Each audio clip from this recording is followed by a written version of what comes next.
Ya, Assalamualaikum warahmatullahi wabarakatuh. Bapak Ibu sekalian, akan saya lanjutkan untuk review lembar kerja 2 ya. Kaitannya dengan kelebihan dan kelemahan model pembelajaran ya, PBL. Di sini ini untuk kelebihannya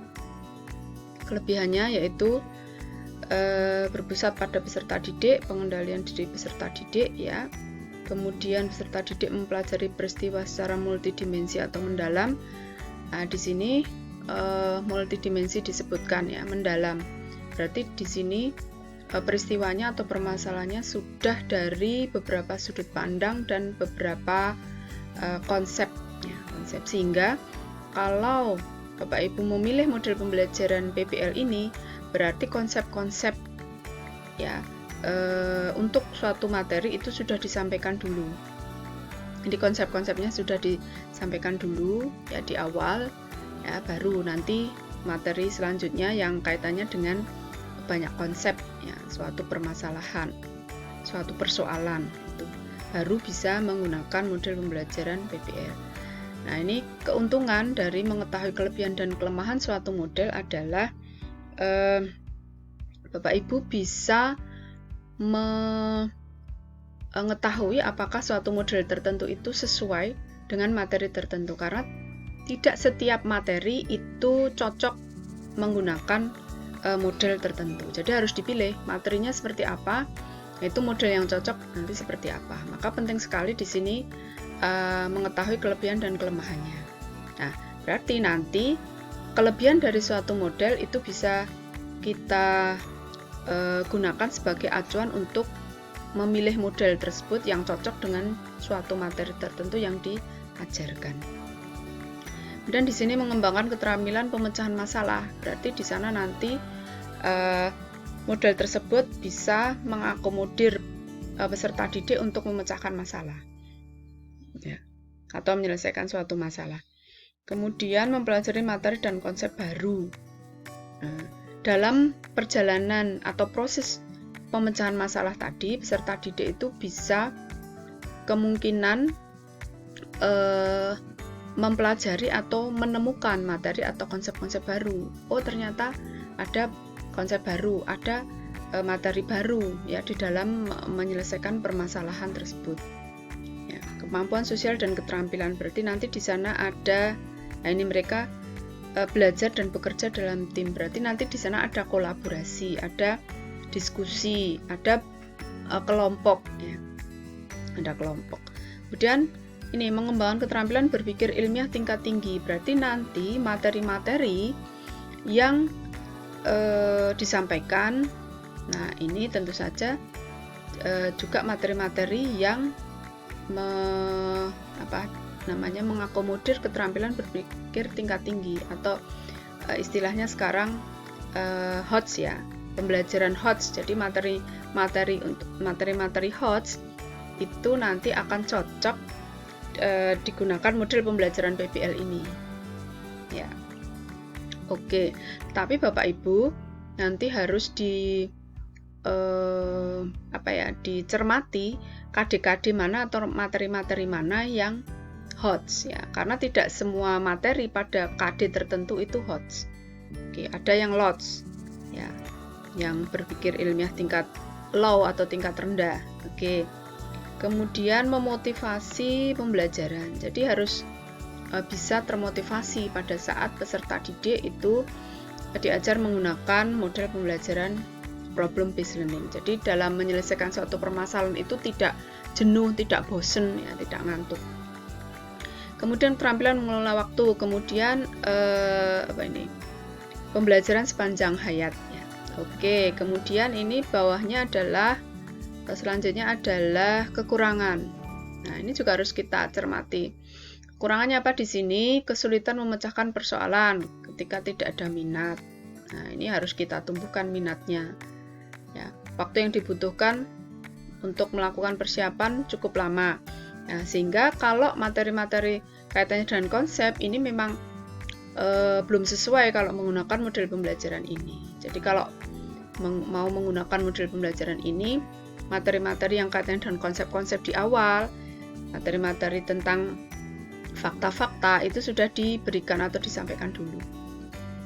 Nah, jika tidak diberikan pemahaman dan alasan tepat kenapa mereka harus berupaya untuk memecahkan masalah dan dipelajari, maka mereka akan enggan belajar. Ini sama dengan motivasi tadi. Oke. Kemudian di sini ada metode, pendekatan, teknik, dan taktik pembelajaran. Metode pembelajaran, ya, ini yang bisa kita garis bawahi, yaitu caranya, kemudian disusun dalam suatunya dalam mencapai tujuan pembelajaran. Nah, ini metode ya, metode pembelajaran. Ya. Cara yang dipergunakan dalam mengimplementasikan rencana yang telah disusun. Jadi Bapak Ibu menyusun rencana dulu, baru nanti disampaikan dengan cara bagaimana. Nah, jadi ini applicable ya, istilahnya applicable, langsung bisa dilaksanakan. Nah, ada beberapa metode pembelajaran ya Bapak Ibu ya, ini lebih bagus lagi bisa ditambahkan contoh-contohnya ya, bisa diberikan contoh ya, contoh-contoh model metode pembelajaran. Ini banyak, Bapak Ibu bisa searching atau googling. Oke, kemudian pendekatan pembelajaran ini sudut pandang atau titik tolak guru terhadap proses berlangsungnya pembelajaran merujuk terhadap pandangan dan terjadinya sebuah proses yang sifatnya masih general atau umum. Nah, masih sangat general atau umum. Nah, ini yang perlu kita garis bawahi sehingga perlu nanti diramu atau dipadukan ya dengan yang lainnya ya, karena masih sangat umum. Kemudian teknik pembelajaran. Nah, teknik pembelajaran ini spesifik ya. Teknik pembelajaran, cara yang dilakukan seorang guru dalam mengimplementasikan metode pembelajaran secara spesifik. Misalkan menggunakan metode ceramah di sebuah kelas dengan jumlah peserta didik yang terbatas. Nah, ini mungkin berbeda kalau jumlah peserta didiknya banyak. Kemudian taktik. Nah, teknik dan taktik ini kemarin ada yang bertanya ke saya, strategi Bu, taktik ya, strategi. Sebenarnya pada dasarnya itu sama, hanya kalau strategi itu sudah secara umum ya, secara umum itu bisa dilaksanakan oleh siapa saja. Kalau taktik ini sifatnya personal, individual. Jadi teknik dan taktik ini sifatnya individual atau personal sesuai dengan sesuai dengan gaya masing-masing guru. Nah, taktik ini lebih ke siasat ya, siasat kalau di dalam perang itu siasat. Nah, ini secara sifatnya individual, ini sudah disebutkan di sini. Nah, sifatnya individual sama dengan taktik. Jadi teknik dan taktik itu tidak sama. Masing-masing guru itu mempunyai taktik dan taktik yang berbeda. Ya, misalnya kalau di sini disebutkan penyajiannya banyak diselingi humor. Nah, ini misalnya humoris. Nah, ini tentu saja guru yang humoris. Kalau guru yang tidak humoris, nah misalnya pintar dalam menggunakan alat bantu elektronik, nah, akan mengajar dengan membuat animasi-animasi yang menarik sehingga siswa itu tidak ngantuk, tidak bosen ya. Misalnya habis olahraga, kemudian pembelajaran di siang hari itu siswa mungkin bosen, lelah, ngantuk dan lain sebagainya. Nah, bagaimana taktik Bapak Ibu siasat dalam menyampaikan materi pelajaran gitu. Jadi lebih ke gaya. Jadi masing-masing guru itu mempunyai teknik dan taktik yang berbeda. Oke, bagus sekali. Ini ada referensinya. Oke, nah Bapak Ibu, inilah konsep materi, konsep model pembelajaran ya. Jadi kita harus tahu konsep-konsepnya dulu. Model pembelajaran itu apa? Pengertiannya, metode itu apa?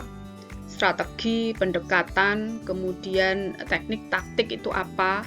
Ya, kira-kira Bapak Ibu bisa mengetahui perbedaannya dari sini. Kemudian fungsinya apa? Fungsi masing-masing. Pendekatan itu fungsinya untuk apa? Teknik apa? Taktik apa? Metode tadi apa? Ya kan? Metode, pendekatan apa? Nah, ini kalau sudah tahu konsepnya, model ya. Sudah tahu konsepnya, sudah tahu fungsinya, sudah tahu kelebihan dan kelemahannya, maka ini sebagai dasar untuk mengikuti materi selanjutnya kaitannya dengan hubungan ya. Kemudian nanti dihubungkan ya di dalam pembelajaran konsep-konsep ini semua. Nah, konsep model ini nanti akan diramu, kemudian hubungannya apa di dalam pembelajaran. Nah, pembelajaran nanti tentu saja tertuang ya itu di dalam RPP, sehingga RPP Bapak Ibu nanti akan memuat hubungan antara model, pendekatan, metode atau strategi bisa, kemudian teknik dan taktik pembelajaran itu seperti apa perpaduannya, seperti apa hubungannya. Itu nanti akan dibahas di materi selanjutnya. Demikian Bapak Ibu, kurang dan lebihnya saya mohon maaf. Mudah-mudahan ini membantu ya, membantu nanti untuk materi sampai akhir ya, seperti apa. Oke, demikian. Terima kasih, selamat mengikuti. Khairul kalam, wabillahi taufiq wal hidayah. Assalamualaikum.